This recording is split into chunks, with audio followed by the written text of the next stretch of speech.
Today's show is brought to you by Hearst Ranch Grass-Fed Beef, available on the internet at HearstRanch.com. We talk about food, we talk about music, with musical dudes. Finger on the pulse, Snacky Tunes.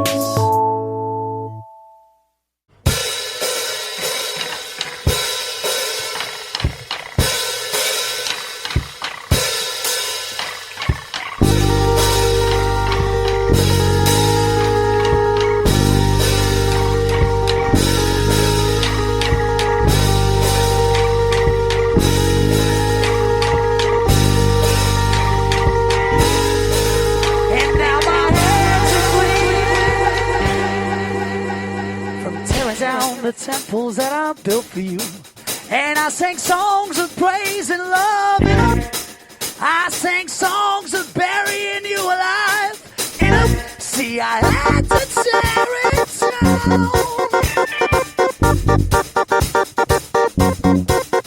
'cause my faith was just a cloud. What I can't believe that I allowed to blind me for this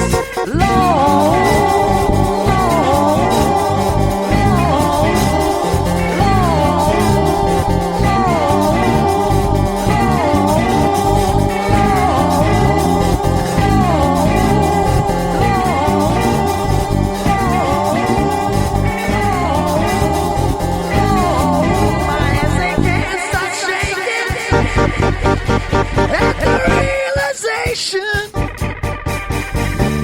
I can't find someone to miss if I try. I'm sifting through my memories, but I can't find a recollection worth the worship that weighs me down and drags me to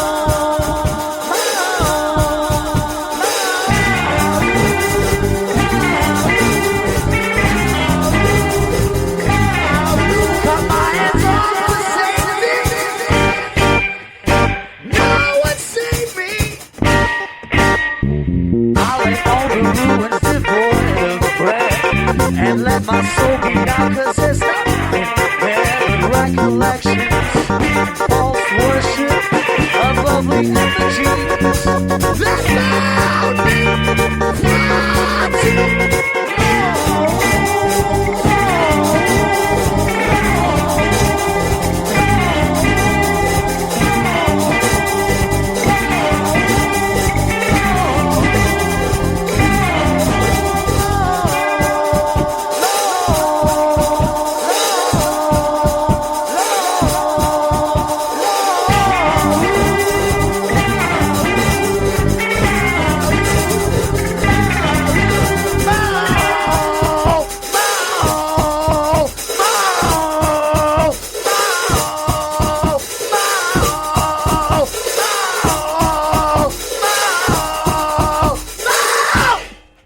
All right, welcome to Snacky Tunes. I am one half your host, Greg Bresnitz. Sitting across from me, daintily eating salad.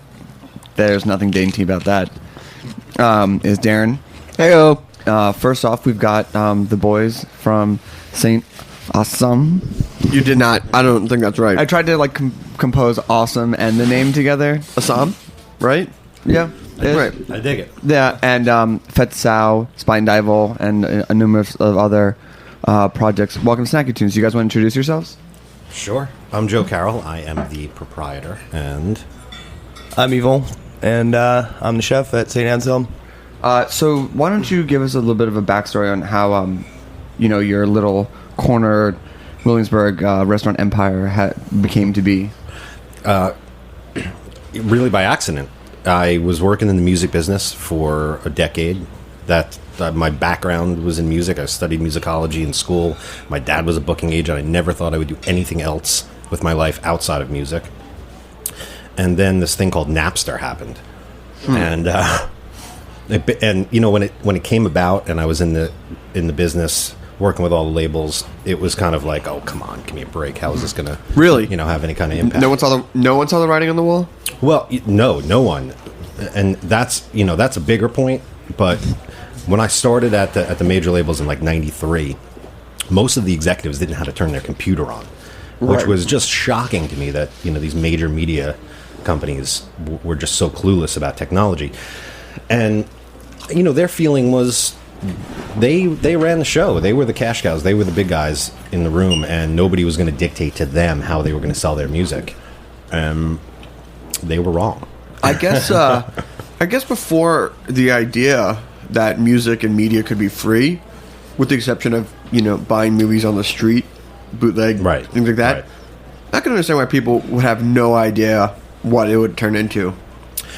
Yeah, it was not only did they not foresee it being free or really democratized, but it was just being clueless of the technology that could enable it. They could have, this could have been a very different story had they been hipper to it in, say, 95 or 94, and kind of been on the cutting edge of the technology end of it, which they were not at all. I always wonder if the music industry had embraced online digital technology, if we'd be sitting if we wouldn't have seen the collapse of the entire industry. I don't think so, at least not the way it happened. And the point was, as it got worse and worse with each passing year, they doubled down on they kept doubling down. Yeah, on their standpoint. I mean, my favorite is when you'd hear about things about, grandmothers who were getting sued because their grandson had downloaded one or two copyrighted songs for $1 million. And you just, they start just becoming someone very easy to hate. Oh, yeah, no question. So the writing was on the wall. Yeah, the writing was certainly on the wall. Sorry, I always wonder, about that.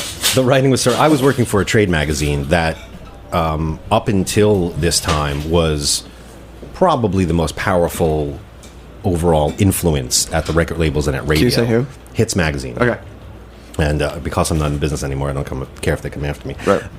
But Hits Magazine was really powerful. They controlled radio and retail, and they placed most of the executives at the record labels. They were huge, and they had a gigantic impact. And if you didn't play the game with hits, you probably didn't get much airplay, and you probably didn't do very well at retail either.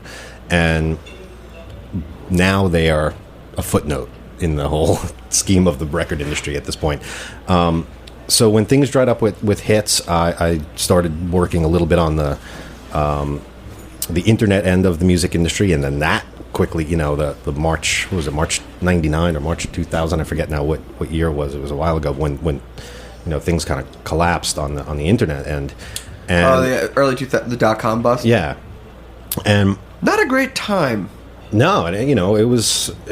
I was looking for jobs back at the labels, and so was everybody else who throughout the mid to late 90s left the normal old school part. So you're of the music competing with industry. people in a saturated field that all have similar. I was competing with senior VPs, people who were 10, 15 years older than me and had been around a lot longer and made a lot more money than me. So I knew from that point on that my days in the industry were done. Right. And I didn't want to go down with the ship, quite frankly. It was I wasn't going to just do it to do it. I realized one day it was a difficult decision. It was a hard pill to swallow because I only thought I would ever do that. And then one day, as I was looking through Hits Magazine, I realized as I'm looking through the charts that I don't really care about any of these artists. Right. It's not like who was big at that time. Oh God, that was the worst of it. Oh, was it the Boy Street? That was the Backstreet Boys, Christina Aguilera, all that. That's what was ruling the day back then. And nothing was more frustrating because I was writing for an A&R column, and a lot of what we had to do was shop artists to lawyers to the record labels and so forth. And nothing was more frustrating than going to heads of A&R departments that I knew fairly well, playing the music and having them blown away by the music and saying, I love this, man, but I can't sign this. They won't let me sign this. There's no way. And that was, I think, a year of that made me realize, what am I doing? What the hell's going on? So anyway, freaked out for a while. I had turned 30 and was no longer working in music, and I actually left Manhattan. I was living in Manhattan for years, and the building I was in was rent stabilized, and the stabilization expired. My rent went up like $1,000. I moved back out to Jersey from where I'm from to my parents' house. They own a 4-family house, so I got an apartment in the house I grew up in for very cheap. My girlfriend and I, who's now my wife. And it didn't really affect me. I was working from home mostly then, but she was commuting from Jersey now, like to just a couple blocks away from where we used to live. And we did that for a while. And like I said, I kind of freaked out, didn't know what I was going to do. Had an idea for a beer bar that, quite frankly, I thought I would do when I retired, not when I was, turning 30. And well, your retirement just got pushed up a little bit. That's true, exactly. And but I had no background in the business, man. I didn't, I worked for about 5 months for this Belgian restaurant in Manhattan called Belgo in between jobs. Basically, because I'm sorry. Yeah, they Belgo? spent. Do you remember Belgo? No, but how long no. they spent on that name? Oh, well, Belgo is an interesting story in and of itself. Belgo is this restaurant in Covent Garden in London that blew up, became huge, and they opened up another couple of ones in the UK. And then they came to the States thinking they were going to be equally as huge.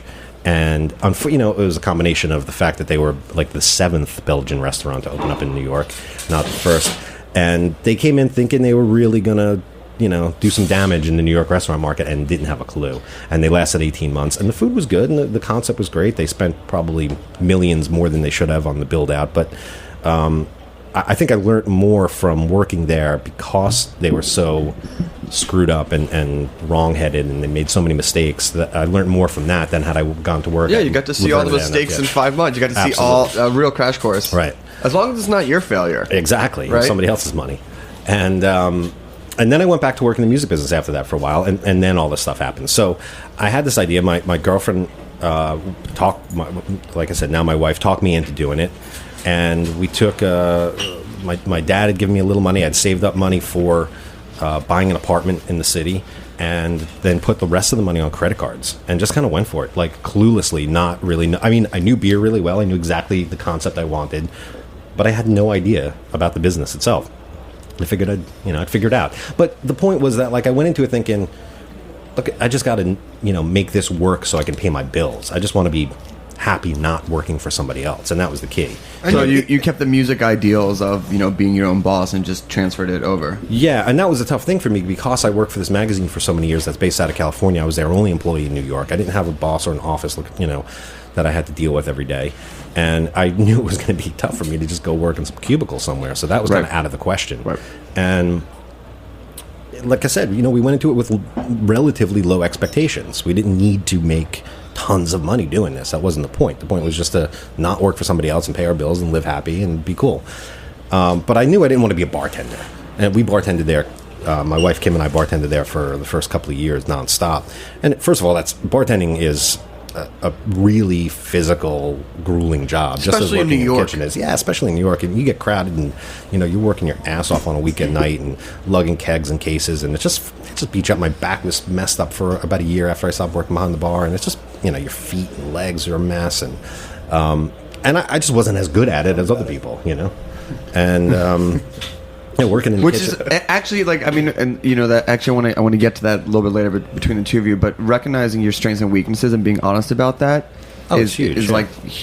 I know we laugh, but like that's a big thing. You're like, I'm fucking no question, Yeah. no question. And I knew my strength was in my knowledge of what the product was I was selling and the concept and how to execute that concept. I knew I was good at doing those things.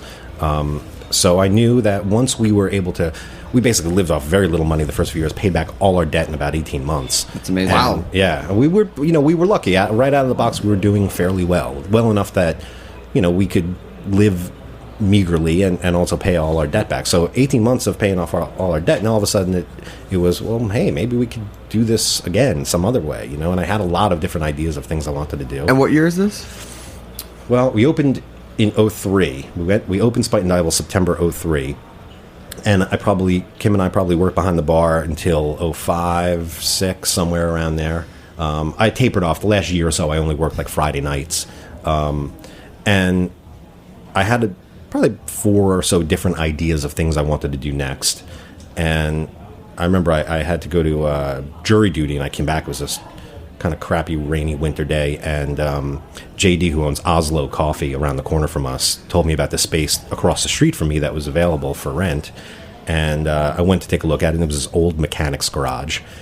And it was small, and it was kind of, I don't know, it's going to be tough to pull something off in here, but I knew right away that the barbecue idea I had would work really well here, would fit really well. I'd been into barbecue for a long time, taught myself how to barbecue. The first few years we were open at Spite and we would close on the 4th of July. I would smoke meat all night long and invite all our regulars in and our staff and everything, and we'd have this big barbecue party. So I really wanted to do a barbecue place. I felt like it wasn't being represented terribly well in New York City. At least, even if the food was good at some of these places, the whole vibe just didn't match up. It was, white tablecloths and wine lists just, to me, don't equate with a barbecue place, And so when I saw this garage, I realized, all right, this is a cool space to do this barbecue thing in. And again, not having the background, my managers and friends and everybody tease me still to this day that I was trying to convince myself and everyone else that we were really just opening a bar that happened to have some barbecue as food. Right. Is that how you felt when you were in the kitchen? Just a bar that just happened to have... We realized, I think, opening night that was not going to be the case. I was there opening night. Were you really? Yes, I was. Something happened that I've since, obviously, I'm very aware of today, but back then I just didn't... I had no reference point to it, and that was food blogs. Yeah. And... when I opened Spite, nobody knew who I was or what I was going on. We just opened the door one night and started doing business, and it started catching on, and very quickly we started getting some good press. What I didn't realize is that press was sort of building over those first 3 years or so. And when word kind of slowly leaked out that we were doing this barbecue place, it hit the food blogs, and people started really buzzing about it, unbeknownst to me. So when we opened opening night, we were just overwhelmed. We had no idea that the line was going to be down the block. We were going to run out of food at 9 o'clock. And that was sort of the beginning of it all. So how did you two meet, or when did you come into the picture? A couple of years after you were open already. A year or two later. I think only a year later. I was taking a break from cooking. I was just delivering food on my bike. So I started working 1 day a week, or a couple of days a week, delivering food for Fette Sau, then got a meat cutting shift. I feel like when I first met you, we were doing the shows at McCarran Pool. Yeah, that was right around. So I think that was the next summer. I would fill in here and there and do stuff, just kind of random. Right. So we're going to just take a quick musical break, and then I want to talk about the relationship you two have about developing the menu for the new restaurant and growth and Williamsburg and the barbecue this Wednesday.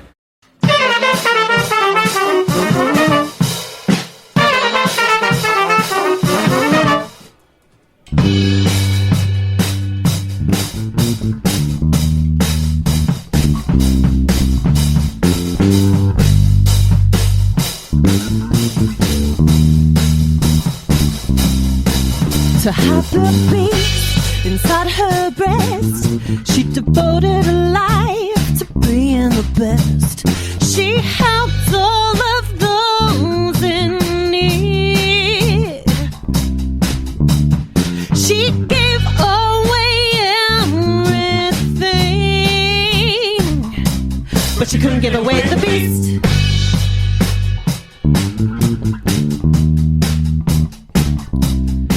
She found love, she found health.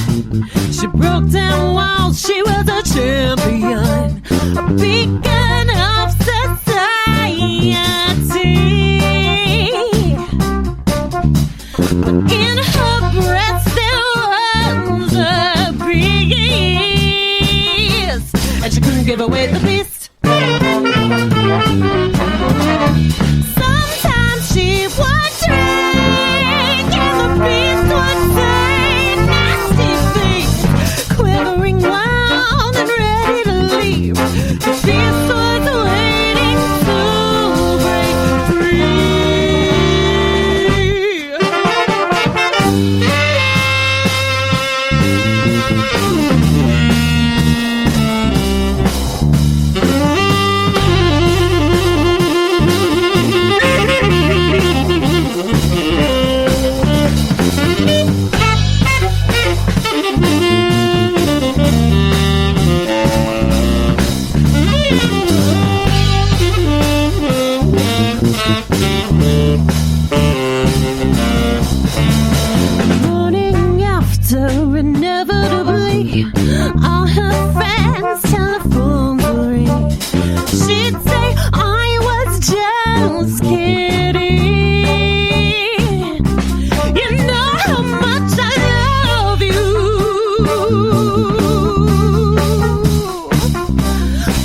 give away the beast. Sometimes she would drink and the beast would say nasty things, quivering round, ready to leave. The beast was waiting to break free.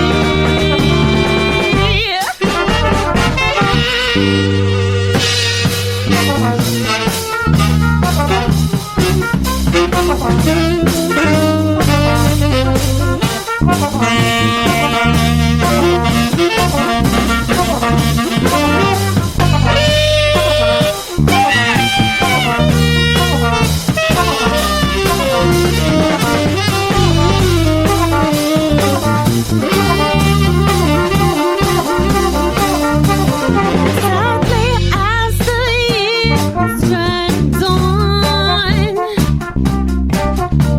her friends grew tired of the song. Left her with her lover, her wolf and a little beast.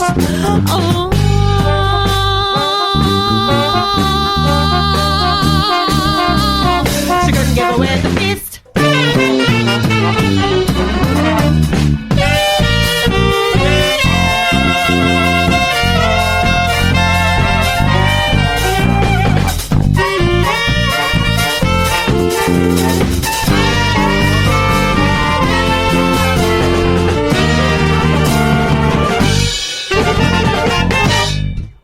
You guys get slammed on the weekends when it's that pretty? Yeah. Oh, yeah. Absolutely. I think Brooklyn in general works on the reverse model as Manhattan. In the warm weather in the summer, on the weekends, we're the busiest. Whereas in Manhattan, the summer weekends are usually the quietest because everyone's out of town. You know? So, Fette Sau goes well. A space across the street opens up next to Spite and Dive. Hold on, wait. We skipped over something because we only got to the opening day of Fette Sau and then like a year in. How did you deal with the whole urban barbecue scene, and where did you guys fit in? You know, I honestly, I don't really pay attention to any of that stuff. I know what's going on, don't get me wrong, but I'm not, like, caught up in it. I'm not concerned about what other people are doing. I'm only concerned what I do. So I'm going to do what I do regardless of what anything else is going on around me, you know? Right. And so I really didn't think about how we fit in. I just wanted to do what I wanted to do, and that was that, you know? Yeah, I never really gave it much thought. I know Matt Lang, who was the chef who opened Fette with me, I purposely hired because he was young, inexperienced, and had no barbecue background. Beautiful. And it was perfect for me because we were not trying to be North Carolina barbecue or Texas barbecue. Sometimes it's just good to start with a blank slate. Yeah. I mean, understanding food and business, obviously, but, you know. No, I knew he could, you know, he could cook. I was confident in that. And he seemed like he had his head on his shoulders. I knew him marginally well. He was a regular at Spite and Dive, and he was working at the Pearl Oyster Bar. And I really, though, what attracted me is he didn't have a barbecue background. And that's also what I liked about Yvonne. And what's your process? Do you smoke? Do you get, like, what, guys talk about how you actually make your barbecue? Yeah. Everything, I mean, look, barbecue is a technique. So... And that's the whole point, really, is you're not working off recipes. So I had a dry rub I came up with when I first got into barbecuing, and you know, it was kind of, I liked the way it worked. I used it at that point on pretty much everything I did. And aside from that, it was just staying true to the technique of barbecuing, which is just cooking slow and low with hardwood smoke, you know? And it's that simple. Now, we took that technique and applied it to a lot of cuts that up until that point really had never been barbecued before, from shockingly, you know, something like pork belly to things like flank steak or beef cheeks and things like that. And we still do that all the time. And I think we're kind of known for that a bit, especially the belly, definitely. Oh, yeah. It's kind of become our signature. That pork belly sandwich is... Yeah. I mean, the belly and the brisket are my two favorite things there by far. But so I think, you know, the idea was I wanted a barbecue that was very traditional in the technique, but really tuned into what New York food and a New York sensibility was all about, and not trying to cop. I'm from North Jersey, man. I'm not from Texas or Memphis or, you know. And there's good barbecue in Jersey. Better barbecue in Jersey than some places in New York sometimes. Yeah, there's some decent barbecue, especially down. You know, people don't know they're down south, like west of Atlantic City in that area. in the Pine Barren area. There's a lot of, in the summertime, there's a lot of like these little guys doing like chicken and ribs, smoking them out on the roadside, and it's amazing stuff. And it really, you drive down there in the summer and you might as well be in North Carolina or something like that. So then how did you, so you're delivering a bike, then you start butchering and things like that. Then how'd you guys come together, work together, and start, open up Fette Sau? Well, Matt worked for me for 2 years, and his parents were going to give him money down in Baltimore, where he's from, to open up a place. And Yvonne was, without a doubt, the most obvious choice to take over from there. Yeah.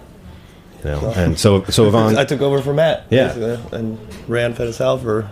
And it was, it was perfect timing too, because Matt was great and the type of person that was needed for the early days, because he literally slept on the picnic tables there the first couple of weeks we were open. So it was, we needed somebody young and kind of like somebody who didn't care really and just had to do whatever it took. And then when Yvonne came in, it was perfect timing, because Yvonne really knew how to run the kitchen and manage the kitchen and really get everyone in kind of fighting shape. And definitely Yvonne took the management of the kitchen to a whole nother level there, and the running of the place to a whole nother level. And that was exactly what was needed at that point in time, because we had really started blowing up, And then, so how did you guys transition from there to the new restaurant, and how did you create the menu together and the role of almost like the restaurateur and the chef? And also, how did you say that, okay, we've done all that we can do Fette Sau, let's go? Because it's a little bit more fine dining at Fette Sau. Because normally it's the other way. Normally it's you do the fine dining and then you do the casual, but you went bar, barbecue, bistro, in that order. St. Anselm was supposed to be a hamburger and hot dog joint, and was for a few months. And I'm trying to remember if you're right. It was like we were making our own sausage. We were doing kind of I remember some American and you had more of a deli counter. No, it was kind of set up the same way. Yeah. Okay. But it was a great idea. The food was great. The burgers and dogs were exactly what we wanted, and I felt like we really nailed it. But the space was never right for it, and we had some issues with the buildings department with the space. We had to close down, and we had to tear up Metropolitan Avenue and put a new water main in and all this crazy stuff. And when I knew we had to close at that point. The other thing too is, Williamsburg isn't the greatest lunch neighborhood, so people want to eat burgers and dogs for lunch, not for dinner. I mean, I've lived here for 7 years, and every time lunchtime rolls around, I go, what am I eating for lunch? Right. And it can't be C again. Right. But there's not, a lot of people work in Manhattan, so it gets quiet during the afternoons here. It's not as busy as it is at night. So all that in mind, I knew we had to close for a while, and I knew it would give me an opportunity to really reformulate the place. And I went to Yvonne and asked him if he wanted to be part of it, and kind of had a sketch of an idea at that point, but we kicked around a few others, and I think it was probably, I don't know, what do you think it was, last February or January, when we said, all right, this is what we're going to do. This is the concept. Somewhere around there. Yeah. And then what is the process between you of adding and taking things off the menu, or how does that type of dialogue happen? I mean, you just try things out. We were trying out recipes and different cuts of meats, and just try them out. Have people come over and get feedback, and then then you got your menu, and then once you open, if something really just doesn't move, you gotta. Was there anything on there that you saw as a surprise, or one of you fought for, and the other one was like, I don't know, we'll have to wait and see, and it really took off? I think we were both pretty much on the same page with what we wanted. There was a couple of things we did take off because mostly because they weren't working the way we wanted them to. Yeah. It never really became what we thought it would be, Or just too labor intensive, or just too much space on the grill was the main thing, that. I love that grill that you guys have in there, and it's just it's rocking out at night. I think when I came to drop off the posters for the barbecue Wednesday, I think I got 10 seconds, and I felt bad for taking the 10 seconds from you. Speaking of barbecue Wednesday, you guys are going to be kicking off our first barbecue blowout, which is now in its 5th year. It's going to be taking place, for those of you who don't know, at the back of Good Company. Free entry, $10 a plate. All of our VIP advance tickets are sold out. You want to tell us what's on the menu? Yeah, I'm going to do some St. Louis style ribs. That it's going to be a different rub than at Fette Sau, but we have them smoked. We're going to smoke them over at Fette Sau. And then I'm going to have sirloin tip steak. Just going to grill huge steaks and slice them up. And I'm going to make a kohlrabi coleslaw and some grilled potato wedges. And there'll be some bread pudding as well. Amazing. I'm very excited for that. I'm really excited for that. And shout out to our other sponsors, Artisan Books, New York Magazine, Evian Water, Brooklyn Brewery, and the guys at Good Co. Yeah, and Guilt. And Guilt. That's awesome. And finally, I would say, what is your tip for anybody who actually wants to eat at Fette Sau, since it's almost impossible? Come early. Yeah, come early. Yeah.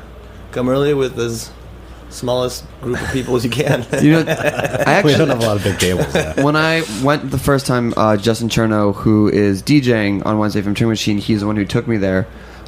We put our name. We went on a Monday. We put our names in.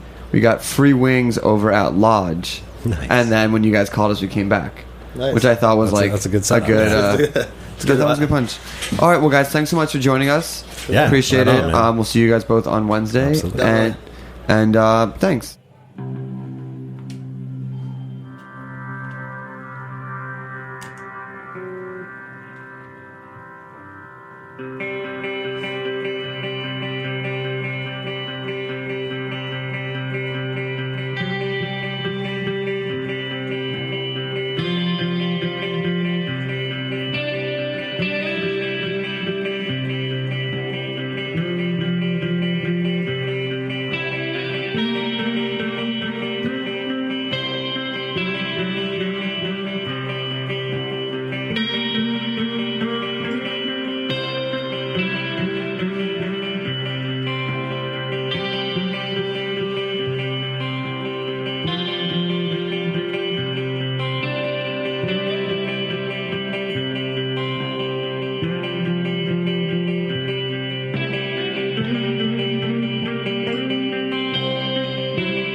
Emil, welcome to Snacky Tunes. Thanks for having me, dude. Thanks for feeding me too. What was that first pizza in that. The second. Yeah, I had. What was that? Famous Original. Famous Original. It looked awesome. Yeah. So your bio is pretty whimsical that you have out. So although I've read it, I know nothing about you. Mm-hmm. So why don't you give us a little background story about who you are and where you're from and how you came to it. Yeah, I guess that's true. I'm gonna have to check out the bio. It's ever changing, but it maintains its whimsical shit. No, it's like if I got it as a press release for a record, it's awesome. It's like really like sets the stage. Yeah, but when I'm supposed to appear on a radio station and you're supposed to talk to me, you don't know if I'm from an insane asylum. I don't know. I was born and raised in Boston, and I grew up DJing, playing a bunch of different instruments, and I went to college, and it was not the time for me, as I compulsively just made music in my dorm room. Where did you go to school? I went to Skidmore College briefly, and then transferred to New England Conservatory, and decided neither were my cup of tea. And I sort of traveled around and started making a lot of electronic music, and started singing, writing songs, and everything sort of combined itself. And I settled back in Boston around the time that a lot of bands were up and coming. Bands like Yes Giantess and Passion Pit, who were sort of setting the stage for the sort of like electronic influenced music that was coming out of that area. And then I started to put out some records at the suggestion of some of the people in that network, and eventually I got some press related to this fake press release that I suggested we put out with my friend, who's now my manager, which had me being Emil Hirsch, the actor, putting out an extended play, like as if he made it on the set of some movie. And it was also kind of a fuck you to music critics of the time, of today. The fact that people are celebrity whores, and that music they would pick it up just because it's famous. Right. I mean, the question was like, my music could be good or bad, people could like it or not, but what is going to make a blogger open up an email next to 200 other emails that day? It's the fact that they're a celebrity whore, and I am. And if you don't say you are, then you might be lying. I don't know. Maybe you're not a celebrity whore. I'm like. It depends on the celebrity. Depends on the celebrity. Yeah, it's like a 50-50. Yeah. It is. I would love to hear who's not on your list. Who's not on your list? Of like, who should be on your list that's not on your list? Like, even like if I got an email like so and so started a band. No. If you got an email like so and so wants to be on your radio station. Well, who would you not turn down? Yeah, that's not really fair, because we book like 50 shows a year. Like anyone's welcome. Okay. So how was the response to that press release? It was. I mean, I got posts scattered everywhere. People were reviewing this little digital EP that I put out of some fun original music, and it was all kind of, people were confused. They didn't know if it was some celebrities putting it out. A lot of people got it. Because they were writing the review and they were like, wait a minute, there's no way that this is this fucking actor, you know? Yeah. And then they giggled about it and they got the point. There were a couple blogs internationally, a blog in France that was like, you'll never work in this town again because you lied about so and so. How's that working out for you? Yeah, I don't. Who knows? Right. I don't know what this guy in his bedroom writing about music. I'm sure he's pretty upset still. But at the end of the day, that's what people, as we were saying earlier about, I guess when we weren't on air, but. Since he was leaving the music industry around the time, it's difficult for musicians to get heard these days. Are you talking about Joe leaving? Yeah. And I think people do a lot of things out of desperation. I didn't necessarily do. I did that to poke fun at people, but at the end of the day, I got a great offer from an awesome label, and I moved to New York City and been working with some bands. You can name check the label. Oh, okay, cool. It's Cantora Records. Thank you, Will. Thank you, Will, for getting me on here. And you can name check your friend who's your manager, too. Yes, Ben Craco, thank you for everything, buddy. Why don't we hear a song? Yeah, awesome. What's it called? And this is off a record that's on Cantora Records right now. It's called Alibaba and the 40 Thieves. I wrote it about one of my roommates while I was living in this warehouse off Bedford, who secretly was like 36 years old, pretending to be like 22. And was trying to sleep with like this French girl who was like living with us, and it was kind of just hilarious. And I can't go much further than that because I don't want to single anybody out. Not like that. That wasn't like the most specific call. He was my old roommate. Well, there were 12 of us. Oh, okay. It was a little bit of a commune. Although I was like very anti-commune. I was sort of the Republican in the commune, which is a very weird thing to be. Anyway, I'll shut up and play this song.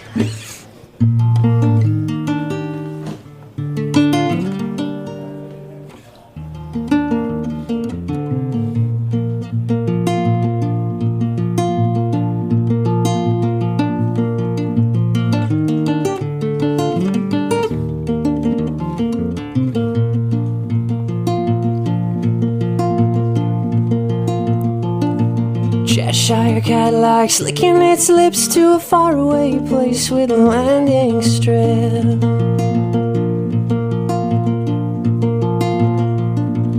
Pull me like a string toy, watch your mouth punch me in the stomach and the world pops out.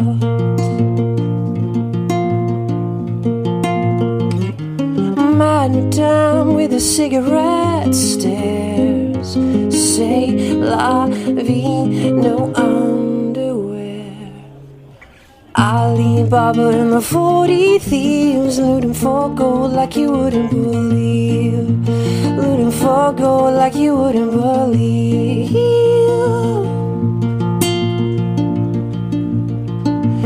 Businessman on a two-way street and a ring on his finger and a lion in his sheath.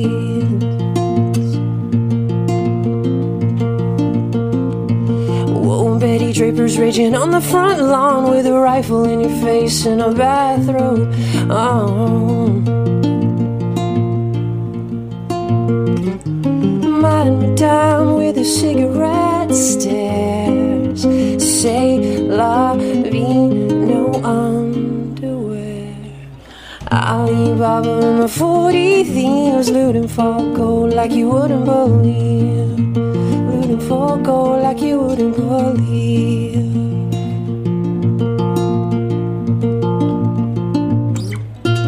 We are not, I confess, a bunch of DJs taking your requests. So what should I wear tonight?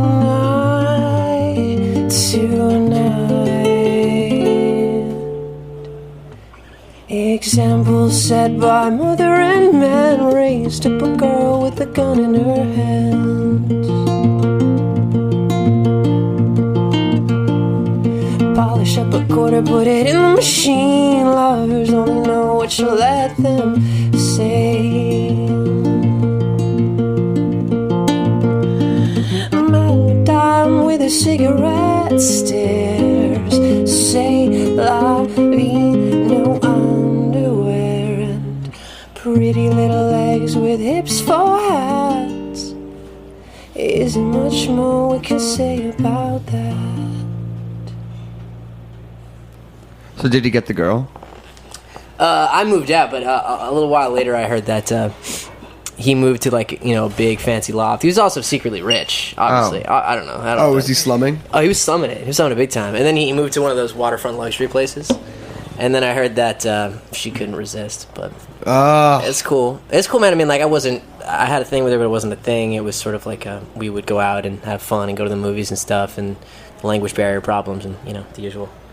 But, so you moved to New York, you got the record deal, and so, you know, how's your, and what year was that? That was a year and a half ago. Yeah. Okay, so what has the last year and a half held? It's been cool. I've been putting out releases. We put out an EP, the same EP that I talked about distributing under the little false celebrity impersonation thing.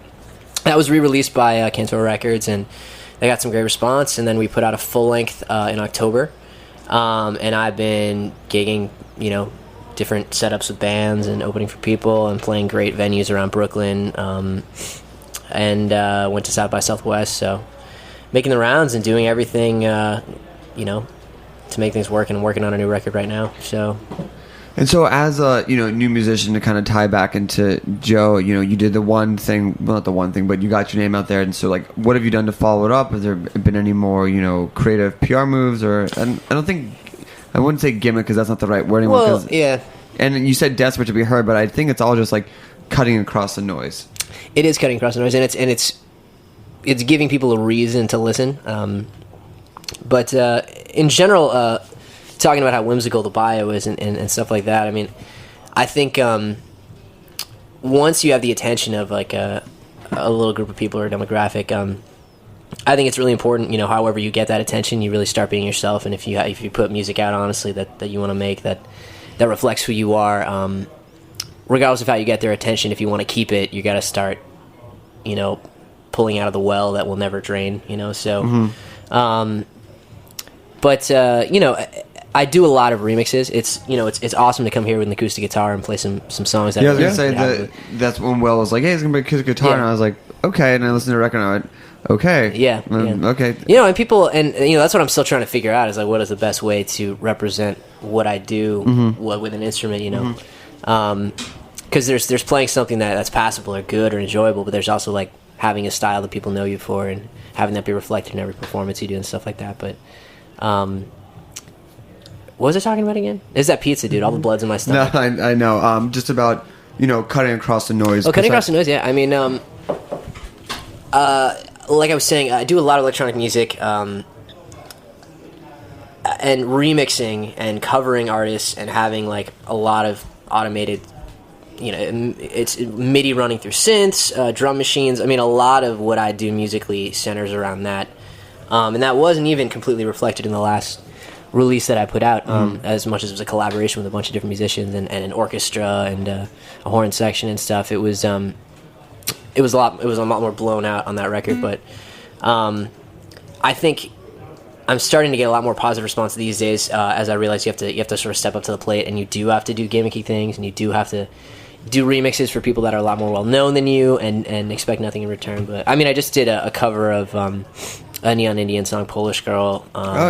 Which was I was pretty happy with how it turned out. It's a really positive response, but we put it out. Nylon Magazine premiered it, and it's sort of one of the situations that. Do you want to drop it? You want to play it? Yeah, sure. If you can find the link up right now, but it's actually. No, I was gonna say, can you do it on the acoustic? No, I mean that's the thing. I mean, it's like there's no way I could do it justice. But if you talk about dropping it now, that's not. You know.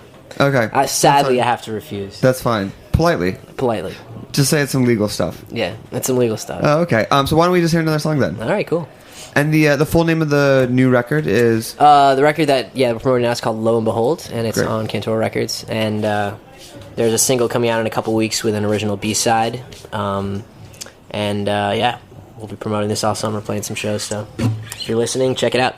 What's the song called? This is one that is not off the record. It's called Sleep in the Garden.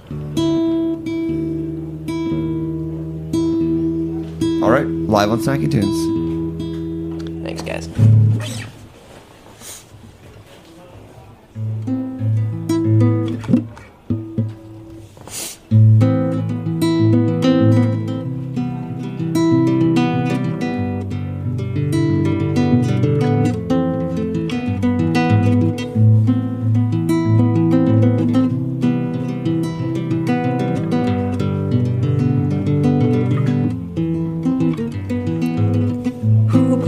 Labyrinth around you, forcing he who comes in peace to be frightened by the rose. My persistence will astound you till I've found you, asking me to be with you. I suppose sleeping in my garden till it grows. I wonder willow trees are thinking, is my excessive drinking causing the loss of all sensation in my toes? Wake up and smell the coffee flavor, social network stunt where all the teens take off their clothes.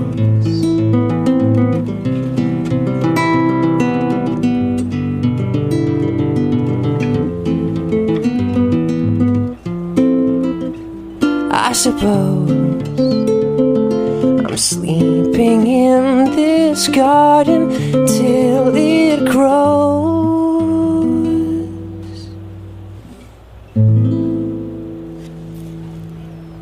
Nice. So when you go into the studio to record a record, are you thinking that it's, you know, you go and you're like, oh, I'm going to do 10 songs. Are you like, I've got 10 songs plus some B-sides plus some free songs? Like, what's your approach these days, you know, for material? Well, I'm in an interesting position because I write and record and produce and do most of that, control it all, you know, do it myself. So I'm constantly churning out these little demos and pilots where I record tons of instruments and I do, you know, these 1 or 2 minute things that are like a verse and a chorus and this idea of a song. And when I sat down to make a record, I basically take those and I put them all together and I play Tetris with them and see what works and what doesn't.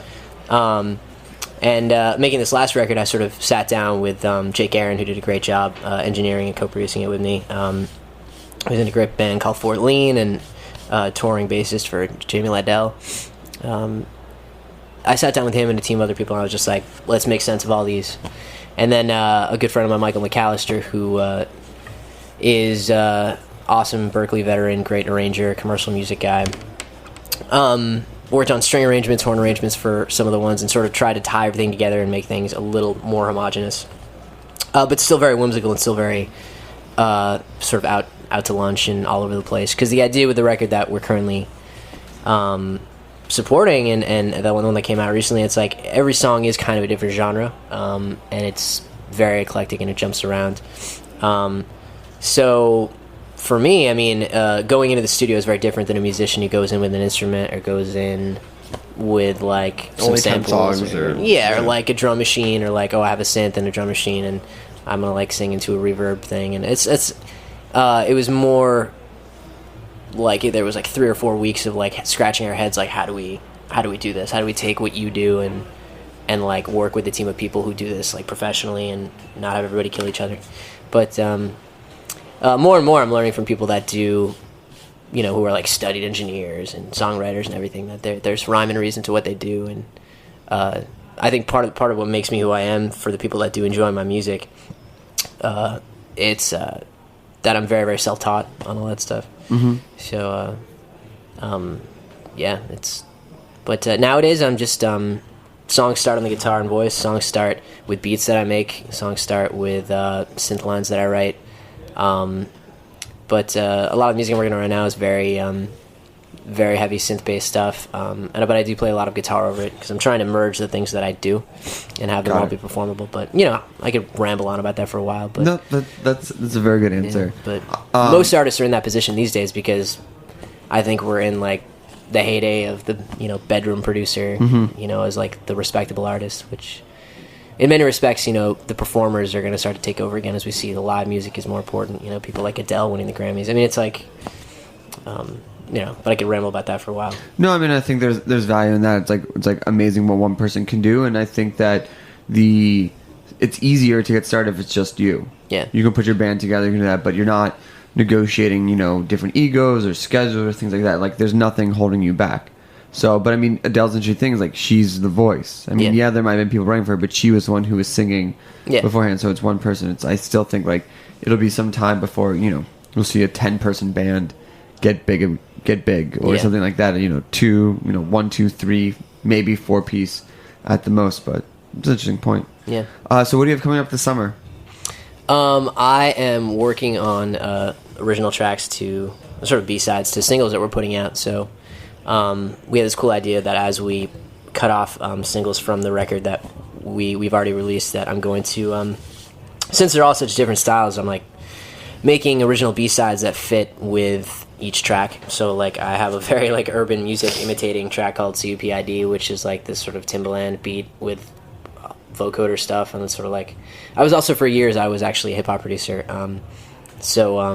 you know, that juxtaposed with what I'm doing now, it's a very strange mix. But I've been working a lot trying to support singles with new material that sounds like, you know, each one's turf. That's a great idea. Yeah, so, you know, just something I'm trying to mess around with. And, you know, writing another record, recording it now, producing it now, for consideration for the fall time. I'm producing a couple of acts in the area. I'm doing some session work for a couple of projects that I'm also engineering and mixing and helping write. And I'm going to be in here a lot this summer, drinking the gin and juice over there. But I have to say, the first time I came in here, it was called Frozen Margarita. For Roberta's? Yeah. Yeah. And is that different, or is it the same exact thing? Because it told me it's basically frozen margarita with gin. So yeah, I mean, it's, you know, different. It's different. Hey, it's you know, cutting across the noise. Yeah. Right? Yeah, it is cutting across the noise. So if people want to find you, download you, tweet at you, hit you up for shows, where can they find you?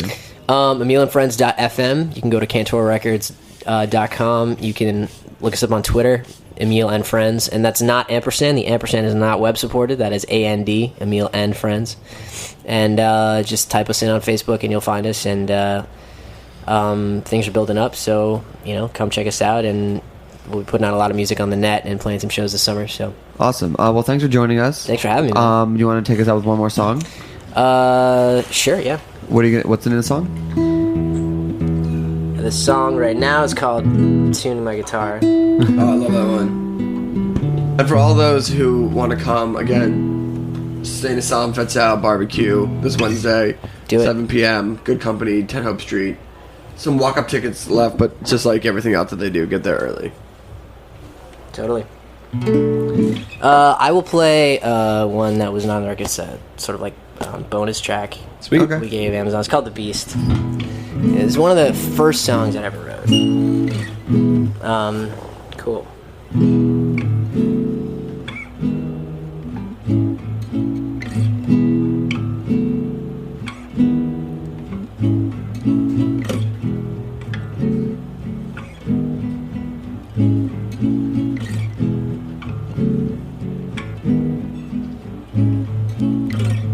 I have a bear claw. I killed a bear in Nepal. For recreation, it was nothing at all. Let's compare scars. Check out the one on my back. Tips for survival in a panther attack. And so the beast got away. Not before I tagged him with my homing dart. Lives in the trees anyway. Won't be long before I tear this place apart. Tear this place apart. Tear this place apart. Tear this place apart. We met a mountain man while we were setting up camp. He had a rifle and he carried a lamp. Asked him where he's headed. He said somewhere up north. I asked him what he's doing and I said I'm rich and I'm bored. Travel the world for a change, looking for somewhere to hunt some game. Business is good, I can't complain, but city living has me going insane, and I can't take anymore. Can't take anymore.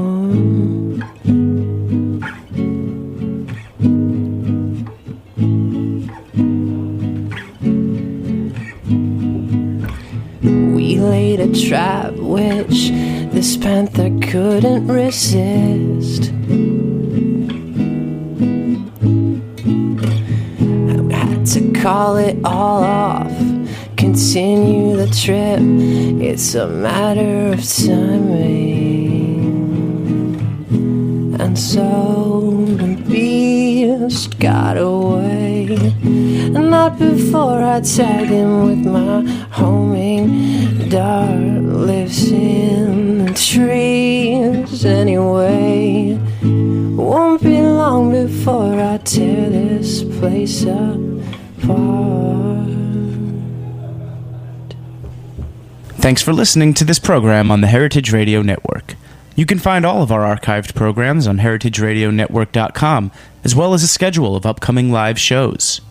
You can also podcast all of our programs on iTunes by searching Heritage Radio Network in the iTunes Store. You can find us on Facebook and follow us on Twitter for up-to-date news and information. Thanks for listening.